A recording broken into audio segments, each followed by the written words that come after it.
Amidst the exciting and strange times of the late 1960s and early 1970s was a renewed interest in occult activity.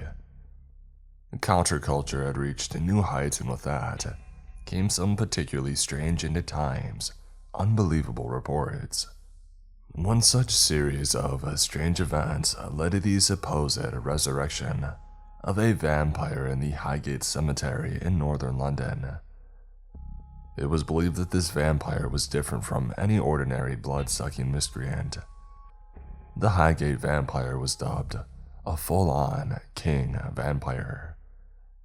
Extremely dangerous and with heightened capabilities, this monster of high status roamed the Highgate Cemetery and was not to be trifled with.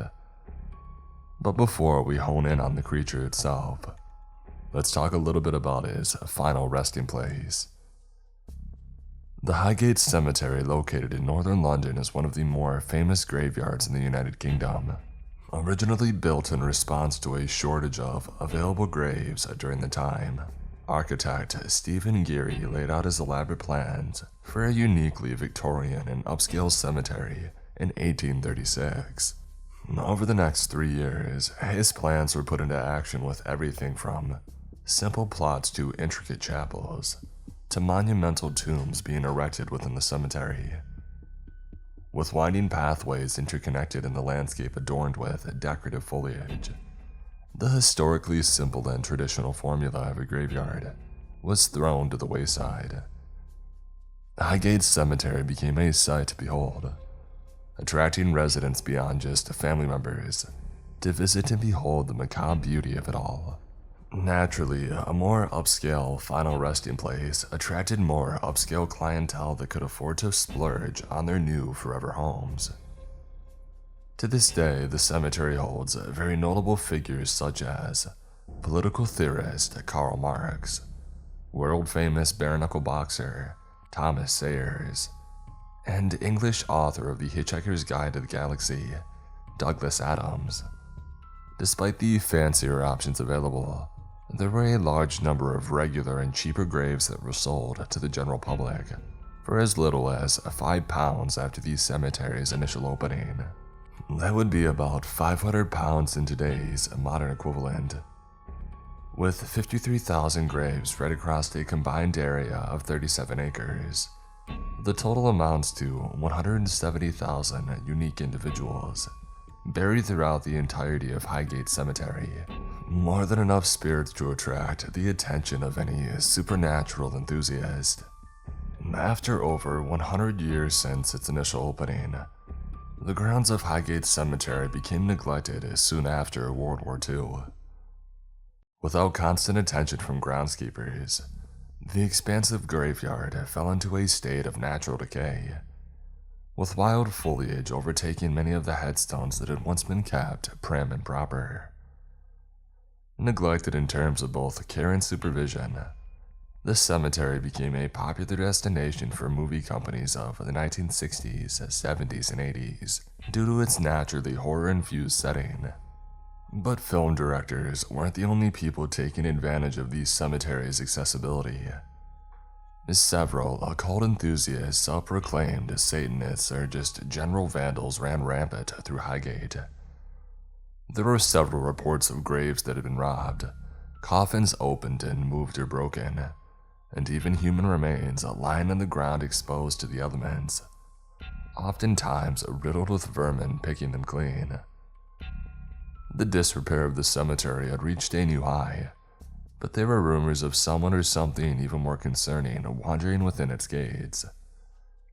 The Highgate vampire, as it was later labeled, was first encountered in 1963 on Swains Lane near the cemetery's northern gate.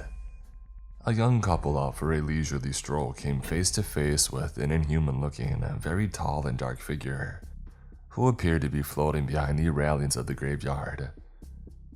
It was described as having 2 red-tinted slits for eyes and a horribly disfigured face. The couple was obviously taken aback by what they were witnessing, and the woman screamed out of pure shock.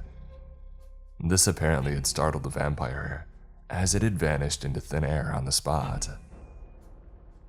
At a later date in the same year of 1963, a local dog walker described seeing the exact same figure sliding over the cemetery's wall from Swain's Lane. When the man screamed, the same thing happened, and the creature disappeared. 4 years passed without much mention of this strange creature, but in the winter of 1967, two schoolgirls were walking down Swain's Lane when they noticed a dark, spectral body rising from an open grave not too far away. The girls predictably released terrified screams, resulting in the figure immediately dissipating once more. Only weeks later, there was the final recorded sighting of what is assumed to be the same figure.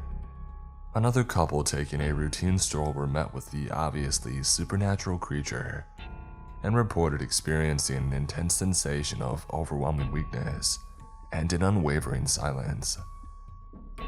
After a few moments of pure panic, the silence was broken by the woman's terrified screaming, and as you may have guessed, the figure disappeared. By 1969, these reports and rumors were swirling around the local community, and it attracted two individuals who were determined to solve the mystery of this supernatural visitor.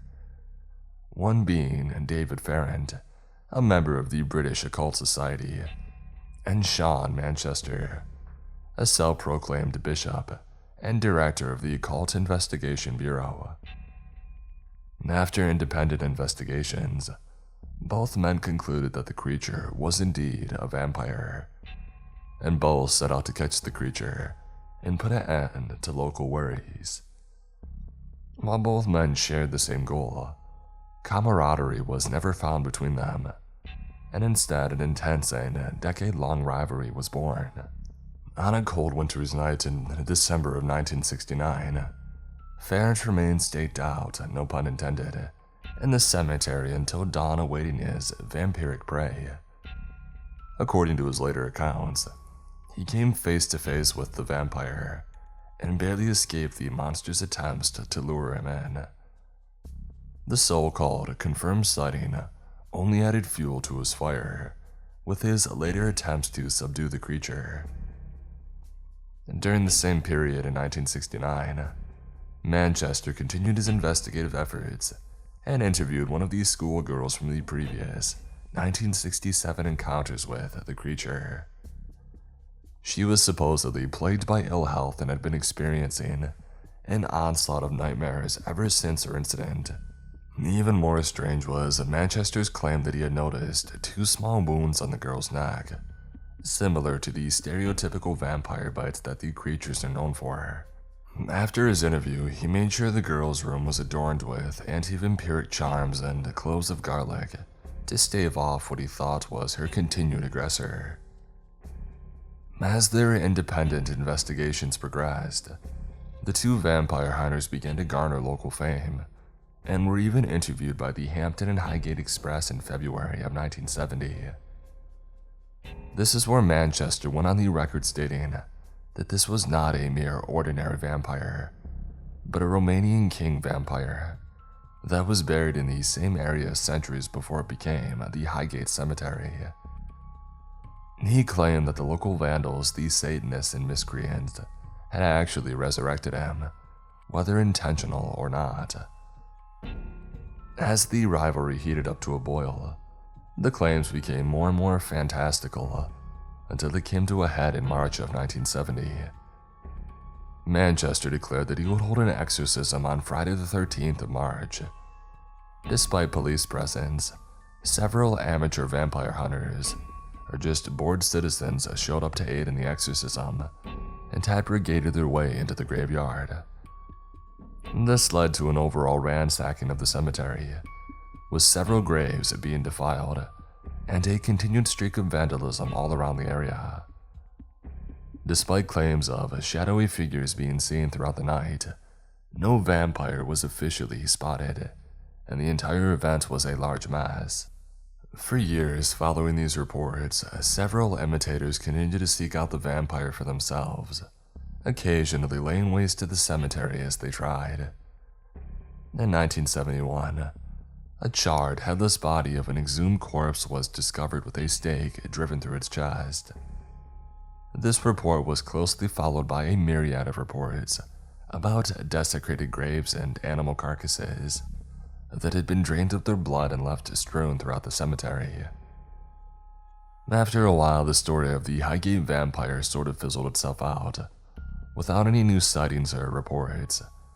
But this didn't stop the two voracious vampire hunters that were David Farrant and Sean Manchester. Both went on to pen books detailing their experiences and individual investigations, with Manchester's book titled The Highgate Vampire being released in 1985, and Farrant's follow-up, Beyond the Highgate Vampire, releasing in 1991. Some of the stories in these two accounts are incredibly wild, specifically in Manchester's case, where he described hunting the vampire for years until he had finally tracked it down. He claims to have staked, beheaded, and ultimately burned the vampire. But despite this, it had somehow possessed his assistant named Lucia. Lucia's body was subsequently transformed into a giant spider. It doesn't get much crazier than that. Throughout the decades, the rivalry burned hot until, in April of 2019, David Farrant died at the age of 72. So, what are your thoughts on the validity of the Highgate vampire? It clearly had enough base truth for two men to dedicate nearly their entire lives to the subject. Do vampires exist in general, or did they perhaps exist in the past? I would love to know your thoughts in the comments below. Thank you so much for listening, and stay tuned for next week's mystery.